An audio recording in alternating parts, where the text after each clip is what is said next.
Hello, welcome into the Sport Life channel. My name is Kevin Ward. Let's get right into the video.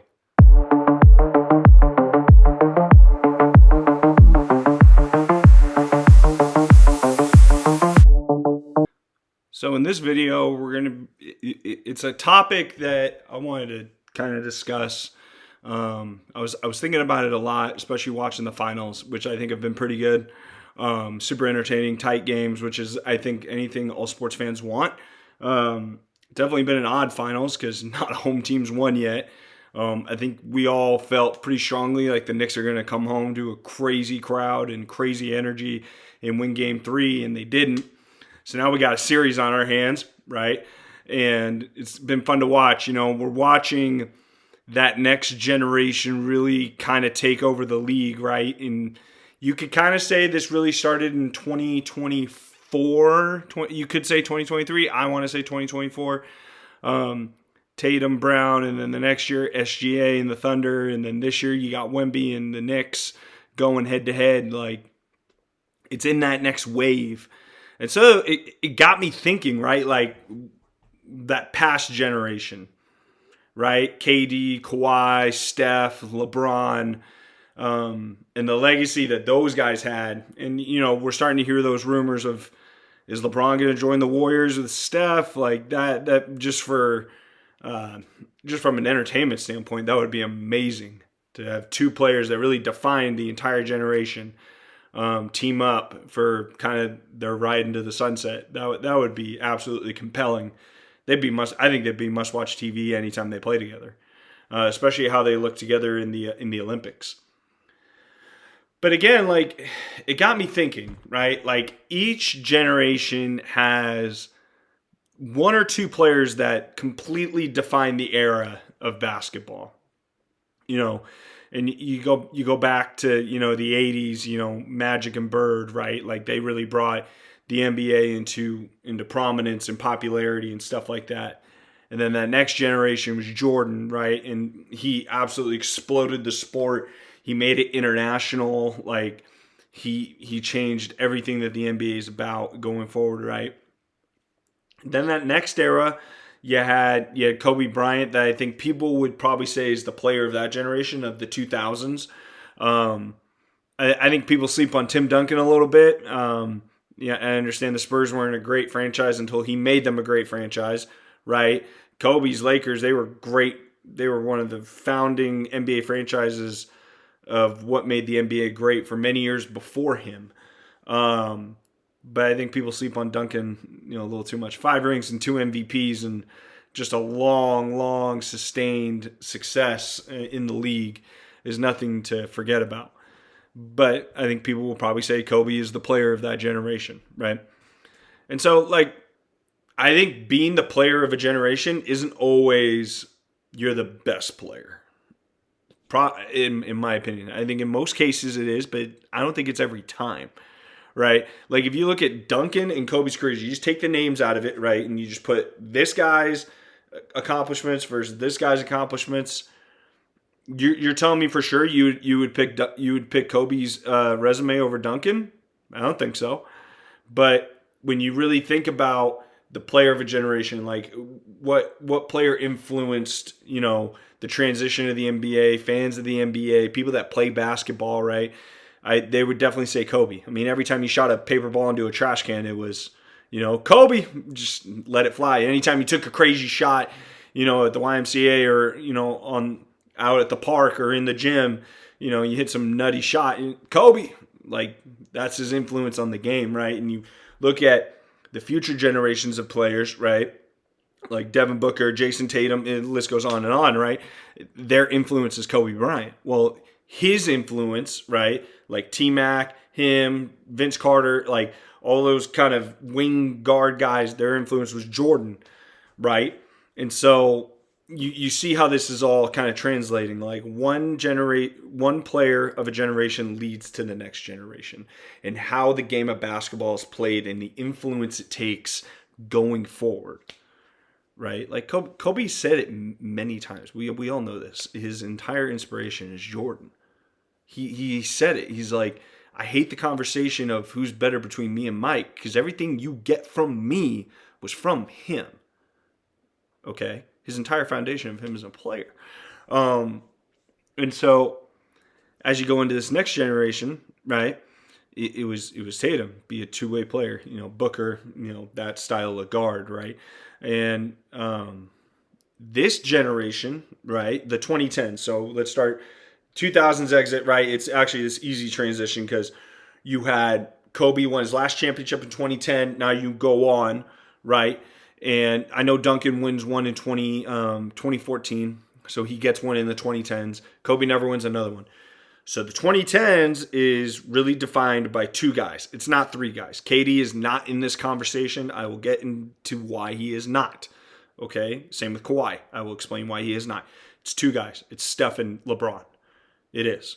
LeBron really... I got some balloons going on in my video. Don't know why that happens. But you start with LeBron and him going to the Miami Heat. He kind of owns that first half of the 2010s, right? Like the Heat were the team, of the first half of the 2010s. They win 2 titles. He wins 2 MVPs. His 2013 MVP season is like argued as one of the greatest individual seasons by a player ever. Like he was unbelievable. And so they really defined that first part. Now you get into 2015 on, that's kind of Steph's portion of that era, right? You had the 2015 Warriors. They win it all. Controversial or not, because Kevin Love and Kyrie get hurt. They still win the damn thing. 2016, they have 73 wins. LeBron beats them, comes back 3-1. Then the next year, they get KD, and they have one of the great teams of all time. It's a team that people want to debate. Is that the greatest team of all time? Whatever, right? They go back-to-back, right? I always think of dominant teams like you got to go back-to-back. I think that's a big thing for me when I think of the greatest teams of all time. Then Clay and KD get hurt. In 2019, Raptors win that one, right? And then obviously Steph wins one much later in 2022, and he gets that one, right? But back to the topic, right? Just giving a rundown of the history of it. And also Steph wins a unanimous MVP. No one's ever done that. That should always be part of the conversation. He did something no one ever did. Did something Wilt didn't do. He did something that Jordan never did. LeBron, Kobe, Duncan, Shaq. Like, think of the history of the league and all the players that came before. He's the only one to win a unanimous MVP. Think about it. Jordan didn't even win a unanimous MVP when they won 72 games. Like, that's wild. I always go back to that. I think that's just unbelievable that he was able to accomplish that. Now on to my point, right? I think LeBron is the best player of the 2010s. He is the best player. He's the most dominant player. He, in his prime in this run, I've never seen anything like it. Like, he was absolutely unstoppable, especially in his athletic prime. You couldn't stop him going to the rim. He's so fast, so strong, so gifted around the rim, right? His passing and court vision and understanding of offensive game plan of how to attack a defense is incredible, right? Especially when he got you on the low block, he was unstoppable. He's either getting a foul or he's putting a bucket in. Guy was automatic. And then he got so much better in his post game. He talks about that a lot, right? Like when he first got to the Heat, and then his development into the post game, which really helped that team become great. I think he credits Akeem Olajuwon. I think so. But again, like his offensive arsenal was unstoppable. And again, when he got in that low post, it was, I'm either going to kick out to someone and find the open guy, find the cutter coming to the lane, or I'm putting this thing up, either, driving and turning into the basket, or I'm going to fade and I'm going to hit the shot in your face. He was unstoppable. I do not think he is the player of the generation. If you want to say him and Steph both, that's fine.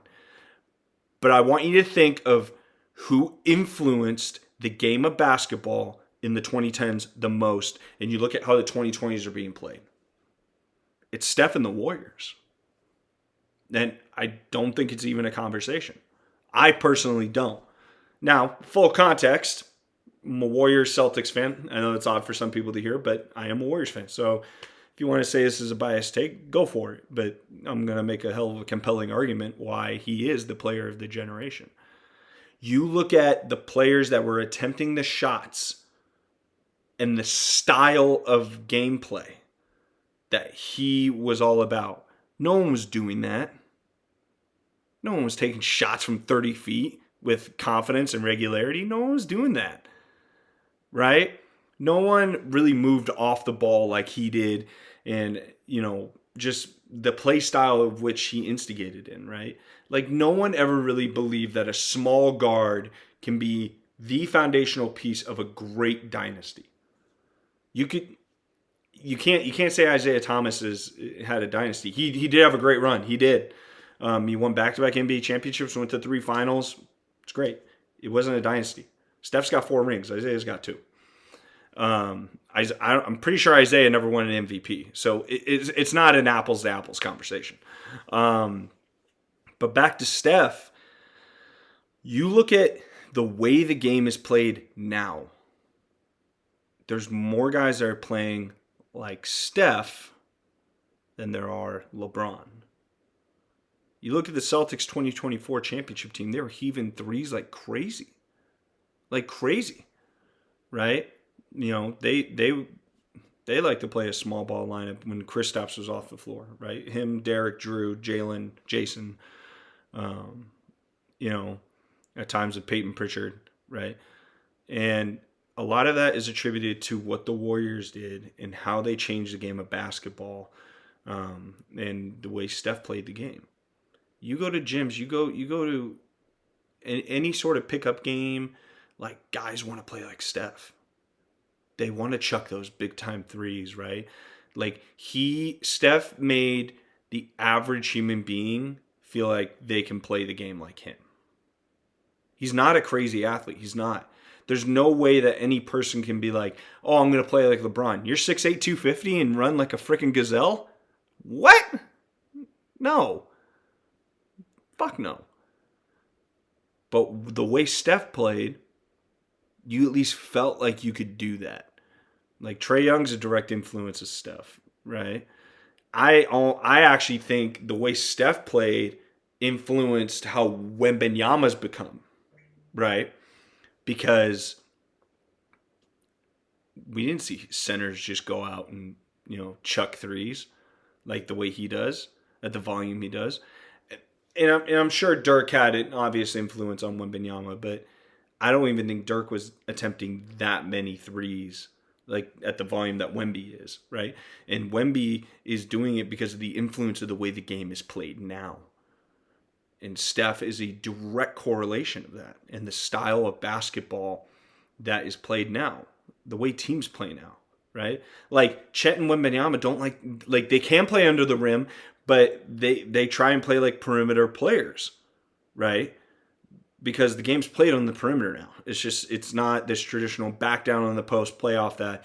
It's played outside the 3-point line, and that's where the game's played now. And that's how the Warriors played. And when they ran that death lineup of, Kevin Durant, Andre Iguodala, Draymond Green, Steph, Clay, it's how they operated, right? Sean Livingston mixed in there every once in a while. He added some help there. But guys are not trying to go out and play like LeBron. Mainly because unless you're built like him, you can't. Guys can at least hope to play like Steph and go out there and heave a bunch of threes and play the way he does, right? Like, you think of the 2010s, the best team that people look to is the 2017 Warriors team. That is the team of the 2010s. The team.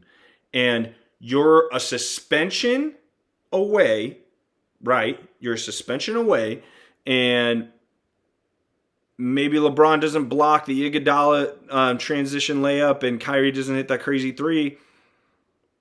You could have argued that 2016 team was the greatest team of all time if they would have pulled it off. And they won 73 games. They broke the NBA record. And he was the best player on that team that did it. And as much as, and KD was amazing with the Warriors. I'm a fan of KD and what he did for the Warriors. I will never hate on KD in any way, shape, or form. But Steph is the engine that drove all those teams. He was. You look at the 2018 Western Conference Finals, which people will probably say was the real NBA Finals. Steph was the best player in that series. He's the one who really, kept that thing going. Like, Katie struggled in that series, and Steph's the really one that kind of drove it home, right? You look at the next year in 2019 when they play the Rockets again, they don't have KD, right? And Steph, it was a 2-2 series at that time. Steph's the one that really drove it home and propelled them to win that. And people were arguing, like, do the Warriors look better without KD? No way, shape, or form would I ever say that the Warriors look better without KD. But that was a conversation that was being had. So my overall point to that is Steph's the engine that drives that team. Okay? He was. He was. Because he won one before KD. He won one after KD.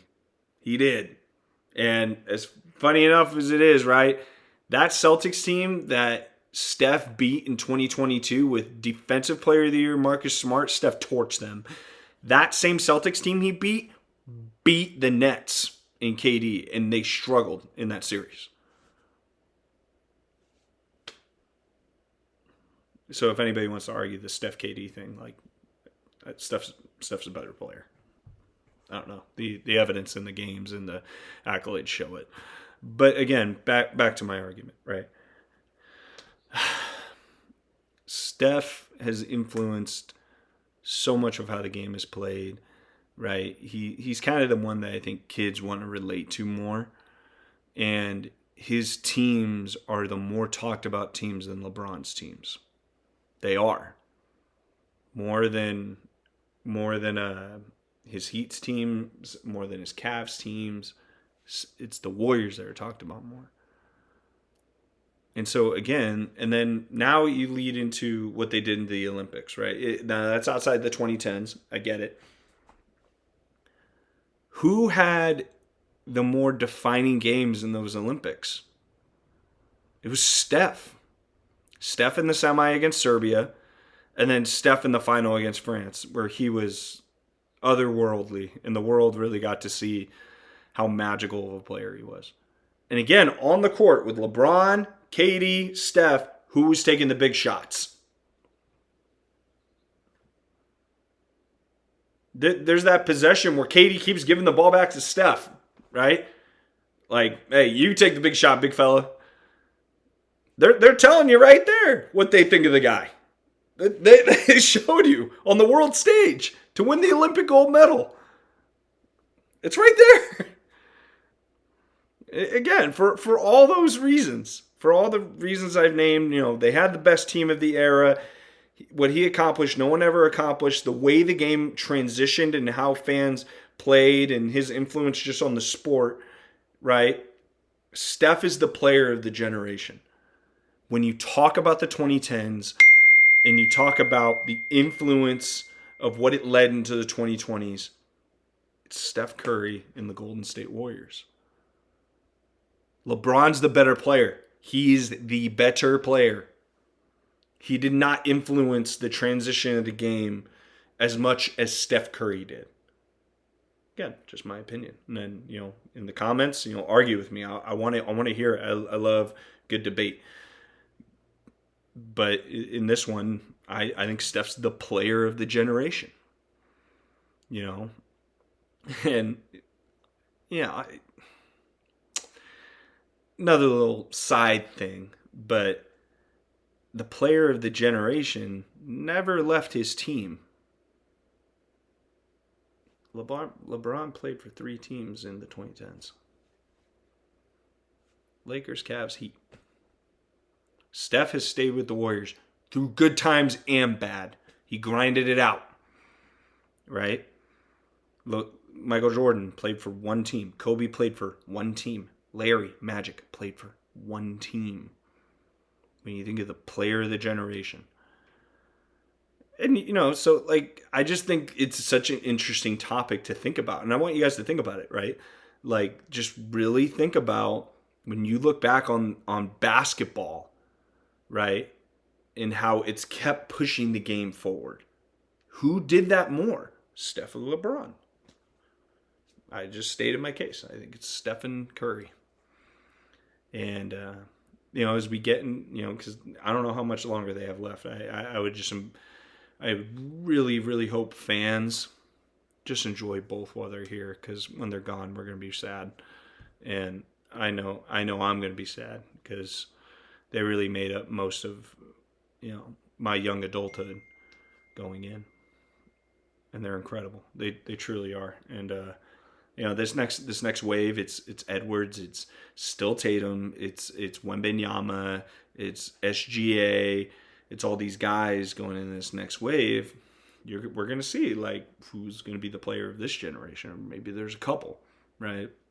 I think most of us think it's going to be Thunder, Spurs for this next wave. Don't forget about Boston, okay? I know people want to say Jaylen Brown's gone and they were trying to trade him. I would hope Boston would hold on to those guys. It's just hard to find wing guys like that. They've been to 2 NBA finals. Boston's still going to be in this thing. But yeah, just really think about it. Who's the player of the generation? Not the best player. Not the best player. I think LeBron's the best player. Okay? He's the one we're throwing into conversations with Jordan. But the player that defined a generation, I think it's Steph. Thanks for hanging with me. Hope you guys liked the video. Hit like and subscribe. Put a comment down in the comment section. I want to hear people's different opinions on this. I think it's a great topic to debate. And I hope you guys all have a great day. See ya.